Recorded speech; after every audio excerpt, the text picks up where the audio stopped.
A l'Infobarris d'aquesta setmana coneixerem què opinen els comerciants i veïns del Poble Sec sobre el pla de millora del paral·lel que ha presentat l'Ajuntament. I d'un pla urbanístic passarem a la màgia.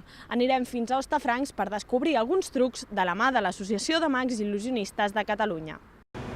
Ara és l'avinguda dels teatres, però en un temps el paral·lel podria convertir-se en el motor econòmic, turístic i comercial de Barcelona. El paral·lel no pot estar com està. El que es proposa és una transformació intel·ligent d'aquest paral·lel, siguent conscients de l'entorn econòmic en el que ens movem. De moment, al Poble Sec no hi haurà grans actuacions, tot i que el pla preveu millorar la connectivitat d'aquest barri amb l'Eixample.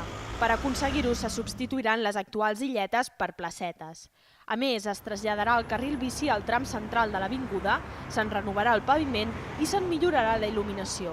Són unes mesures que, segons els comerços de la zona, els servirà per tenir més negoci. Es una zona donde vienen turistas, pero mucho la gente de Barcelona, sobre todo fines de semana, no se ve demasiado. Eso va a atraer gente. Segons el pla, també se senyalitzarà com arribar a punts d'interès turístic, com ara la Font Màgica des de l'avinguda.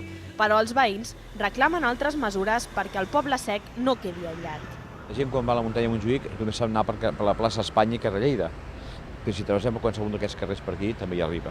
Potser el camí que coneix el barri és dir, per la muntanya també es va per aquí. Ara, tant els veïns com els comerciants del Poble Sec esperen que després de 4 anys de feina conjunta amb l'Ajuntament per decidir quin és el paral·lel que volen, els pressupostos no aturin la reforma de l'avinguda.